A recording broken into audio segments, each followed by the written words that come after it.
درود پاک پڑھیں۔ اللہم صلی علی محمد وعلی آل محمد کما صلیت علی ابراہیم وعلی آل ابراہیم انک حمید مجید۔ اللہم بارک علی محمد وعلی آل محمد کما بارکت علی ابراہیم وعلی آل ابراہیم انک حمید مجید۔ اعوذ باللہ من الشیطان الرجیم، بسم اللہ الرحمن الرحیم۔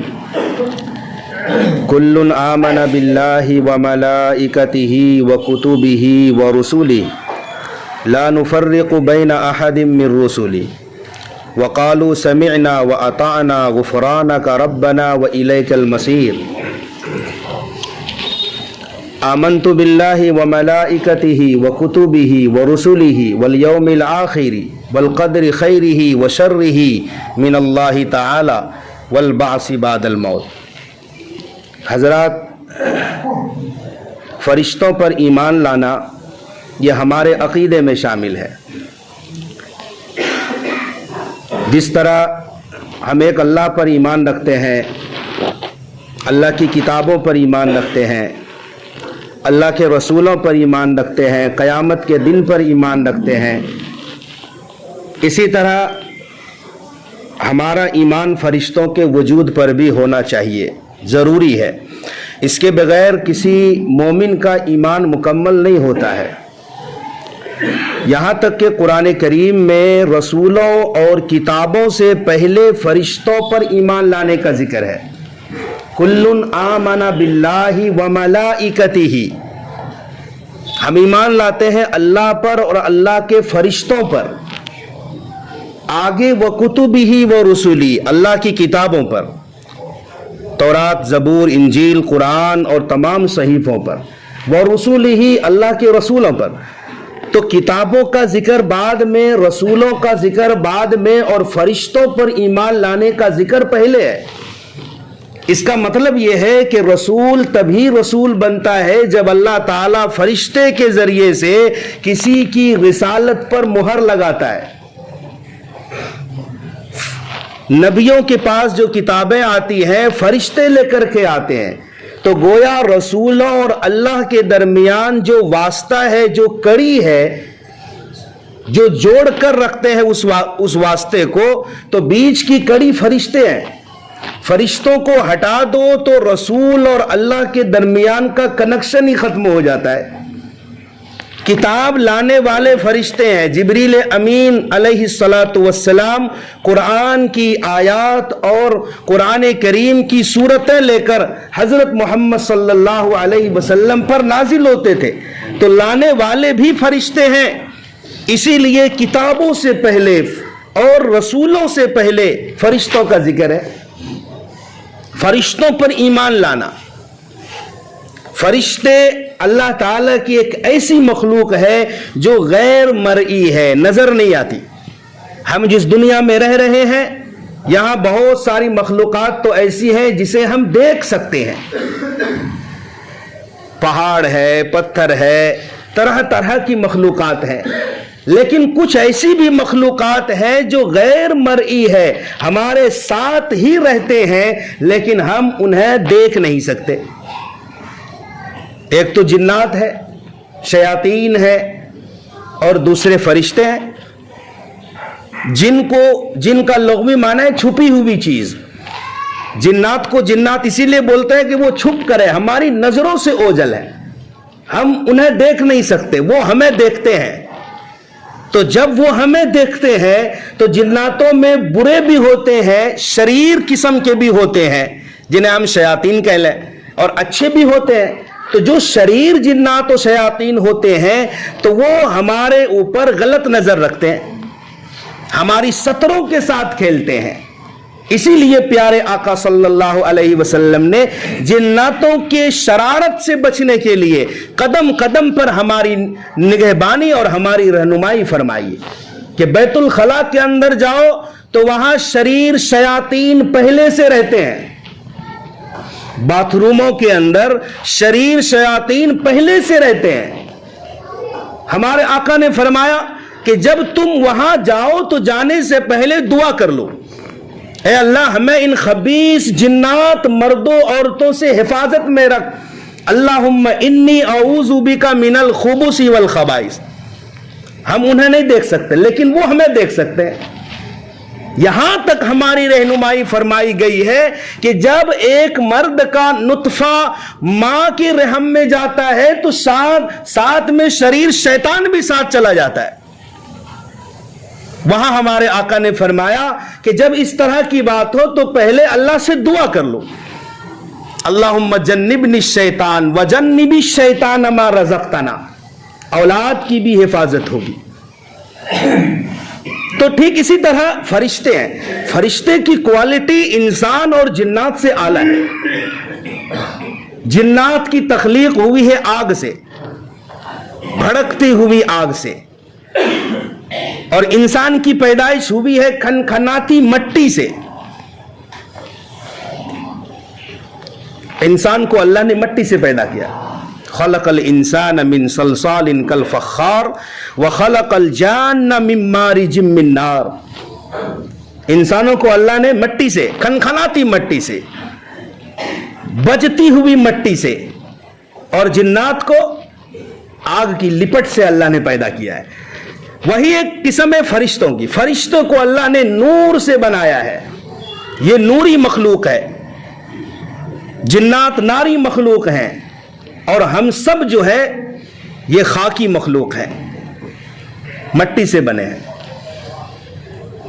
فرشتوں پر ایمان کے فرشتے ہیں. فرشتوں کو اللہ نے نور سے کیوں پیدا کیا ہے, کیوں بنایا فرشتوں کو؟ کائنات کے نظام کو سنبھالنے کے لیے اللہ تعالیٰ نے فرشتوں کو بنایا ہے. کائنات کے ذرے ذرے میں فرشتے ہیں, سنبھال رکھے ہیں فرشتوں نے نظام کائنات کو. بادلوں کے اوپر فرشتے مقرر ہیں, ہواؤں کے اوپر فرشتے مقرر ہیں. یہ جو بجلی کڑکتی ہے اور ہم کڑک اور گرج سنتے ہیں, ہمارے آقا علیہ الصلوۃ والسلام کی حدیث ملتی ہے, رعد نامی ایک فرشتہ ہے جسے اللہ نے بادلوں کے اوپر مقرر فرما رکھا ہے. جہاں بادل کو لے جانا رہتا ہے اس فرشتے کے ہاتھ میں آگ کے کوڑے ہوتے ہیں اور بادلوں کو ہکاتے ہیں جس سے آواز آتی ہے. ہو سکتا ہے یہ اس فرشتے کی تسبیح کی آواز ہو. قرآن کریم میں سورہ فاطر کے اندر اللہ تعالیٰ کا ارشاد ہے, یسبح الرعد بحمدہ والملائکۃ من خیفتہ. رعد نامی فرشتہ اور اللہ کے دیگر فرشتے اللہ کے خوف اور خشیت سے رب کی تسبیح و تحمید کرتے ہیں. حالانکہ سائنسی نقطۂ نظر سے آسمان میں بادل کے جب دو ٹکڑے آپس میں ملتے ہیں, رگڑ کھاتے ہیں, تو گویا اس طرح کا کرنٹ پیدا ہوتا ہے جیسے ایک مثبت, نیگیٹو اور پوزیٹو دو طرح کی فیز آپس میں جب ملتی ہے بجلی کی تو ایک کرنٹ پیدا ہوتا ہے. یہ اس بادل کے رگڑنے اور آپس میں ملنے کے وجہ سے جو کرنٹ پیدا ہوتا ہے یہ وہ آگ ہے, وہ بجلی ہے. پھر وہ مثبت فیز والا بادل کا ٹکڑا جب گیلی زمین کے قریب ہوتا ہے تو زمین اور اس بادل کے بیچ میں خطرناک کرنٹ پیدا ہوتا ہے جسے ہم کہتے ہیں بجلی گر گئی, اور اتنی طاقتور ہوتی ہے کہ اگر انسان اس کرنٹ کی زد میں آ جائے تو ایک لمحے میں ختم ہو جائے. تو فرشتے بادلوں کے اوپر مامور ہیں. فرشتوں کی تعداد کتنی ہے؟ ان گنت ہے, لامحدود ہے, اللہ ہی بہتر جانتا ہے. قرآن عظیم الشان میں ارشاد ہے, وَمَا يَعْلَمُ جُنُودَ رَبِّكَ إِلَّا هُوَ. رب کے لشکروں کو رب کے علاوہ کوئی نہیں جانتا. تعداد اتنی ہے, اس کا اندازہ اس بات سے لگایا جا سکتا ہے کہ 7ویں آسمان کے اوپر بیت المعمور ہے. جس طرح ہمارا خانہ کعبہ ہے تو آسمان والوں کا بھی کعبہ ہے بیت معمور. بیت معمور کے اندر عبادت اور طواف کرنے کے لیے روزانہ 70,000 فرشتے داخل ہوتے ہیں, اور جو ایک مرتبہ داخل ہو گیا قیامت تک دوبارہ ان کا نمبر نہیں آئے گا. ان 70,000 کا نمبر نہیں آئے گا, پھر اگلے 70,000 کا نمبر آتا ہے. تو اب ظاہر سی بات ہے, دیکھیں انسانوں اور جناتوں سے زیادہ تعداد فرشتوں کی ہے. پھر یہ دیکھیں کہ ہر انسان کے کندھے پر 2 فرشتے ہیں، کرامن کاتبین. آپ اندازہ لگا لیں دنیا میں کتنے ارب انسان ہیں، اس حساب سے 2 کو آپ اس میں ایڈ کریں تو دیکھیں کہ کتنے اربوں کی تعداد میں فرشتے ہیں جو صرف انسان کے کندھوں پر ہیں. ان فرشتوں کا کام کیا ہے؟ انسان کے اعمال کو لکھنا. دائیں طرف کے کندھے والا فرشتے کا کام ہے انسان کی نیکیوں کو لکھنا، اچھے اعمال کو لکھنا، اور بائیں طرف والے فرشتے کا کام ہے برائیوں کو نوٹ کرنا. اور یہی ہمارا نام اعمال ہوگا کل حشر کے میدان میں. قرآن عظیم الشان ارشاد فرماتا وَإِذَا الصُّحُفُ نُشِرَتْ، جب اعمال کا رجسٹر کھول دیا جائے گا، جب ہمارے کرتوتوں کا رجسٹر کھول کر پھیلا دیا جائے گا، وہاں ہم ہر اچھے اور برے عمل کو اپنی آنکھوں سے دیکھیں گے. تو یہ فرشتے ہمارے کیے ہوئے کاموں کو لکھ رہے ہیں. ہماری نیکیاں بھی تیار ہو رہی ہیں، ہمارے گناہ بھی تیار ہو رہے ہیں. انسان دنیا کے کسی کونے میں چھپ کر کوئی نیکی یا گناہ کا کام نہیں کر سکتا. جہاں بھی جائے گا یہ کرامن کاتبین، اعمال لکھنے والے فرشتے ساتھ ہی رہتے ہیں. آج جب کوئی معاملہ ہوتا ہے، چوری ہوتی ہے، کوئی حادثہ ہوتا ہے، تو ہم CCTV کیمرہ چیک کرتے ہیں. وہاں پتہ چل جاتا ہے فلاں نے چوری کی ہے، فلاں وقت آیا ہے. آدمی انکار نہیں کر سکتا ہے، اقرار کرنا پڑتا ہے. یہ ہمارے کندھوں پر گویا CCTV کیمرہ ہے، اللہ تبارک و تعالیٰ نے فٹ کر کے رکھا ہے. انسان اس دن اپنے اعمال کا اقرار کرے گا، انکار کی گنجائش نہیں ہوگی. مشہور فرشتے 4 ہیں، جبرائیل علیہ السلام، میکائیل علیہ السلام، اسرافیل علیہ السلام، عزرائیل علیہ السلام. یہ 4 بڑے مقربین ہیں. ان میں سے جبرائیل علیہ السلام سب سے افضل فرشتہ ہے. اور جبرائیل علیہ السلام ہی کی ذمہ داری تھی کہ نبیوں تک رب کا پیغام لے کر آتے تھے، کتاب لے کر کے آتے تھے، اللہ کا حکم لے کر کے آتے تھے. فرشتوں کے اندر پر بھی ہوتے ہیں، قرآن عظیم الشان کے اندر ہے اللہ نے فرشتوں کو بعضوں کو 2 پر، 3 پر، 4 پر دیے ہیں. اور حدیث میں آتا ہے کہ جبرائیل علیہ السلام وہ اعلیٰ اور افضل فرشتہ ہے جن کے پاس 600 پر ہے. 600 پر. ہمارے آقا علیہ الصلوۃ والسلام نے 2 دفعہ جبرائیل علیہ السلام کو ان کی اصلی شکل و صورت میں دیکھا ہے. یوں تو عام انسان کسی فرشتے کو فرشتے کی اصلی شکل و صورت میں نہیں دیکھ سکتا، انسانی شکل میں دیکھ سکتا ہے. ہمارے آقا علیہ السلام کے پاس جبرائیل علیہ السلام اکثر خوبصورت صحابی دہیہ کلبی رضی اللہ تعالیٰ عنہ کی شکل و شباہت میں تشریف لاتے تھے، ہمارے آقا سے گفتگو فرماتے تھے.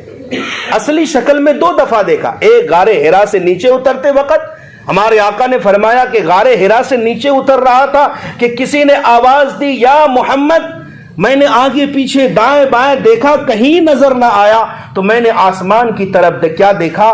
بہت بڑا فرشتہ ہے جو کرسی کے اوپر آسمان و زمین کے درمیان بیٹھا ہوا ہے. اور اس فرشتے کے 2 پر تھے.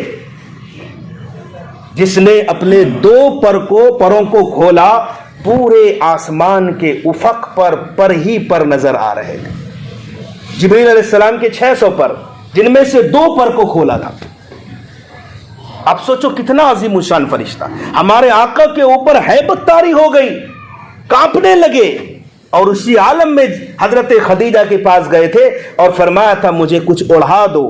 تو حضرت خدیجہ نے اوڑھایا تو اللہ تعالیٰ نے قرآن کریم کی سورہ اقرا کے بعد جو سب سے پہلی وحی آئی ہے، یا ایھا المدثر قم فانذر، پہلی آیات تو اقرا بسمی کی 5 آیت ہے، اور دوسری دفعہ جو وحی نازل ہوئی یا ایھا المدثر، اے کمبل اوڑھ کر لپٹنے والے، قم فانذر، اٹھیے لوگوں کو ڈرائیے. تو ایک دنیا ہے فرشتوں کی جو معمور ہے. جنت میں جنت کی نگہبانی کرنے والے فرشتے ہیں، جہنم میں عذاب دینے والے فرشتے ہوں گے، اور ہر کچھ اللہ تعالیٰ نے کائنات کو سنبھالنے کے لیے فرشتوں کو وجود بخشا ہے. تو فرشتے ہیں وہ نافرمانی نہیں کرتے رب کی، نہ وہ کھاتے ہیں، نہ پیتے ہیں، نہ سوتے ہیں، نہ ان کے بچے ہیں۔ اللہ تبارک و تعالیٰ نے فرشتوں کو یوں معصوم پیدا فرمایا ہے۔ فرشتوں کے وجود پر ہمارا ایمان لانا ضروری ہے۔ اللہ تعالیٰ سمجھ کی توفیق عطا فرمائے۔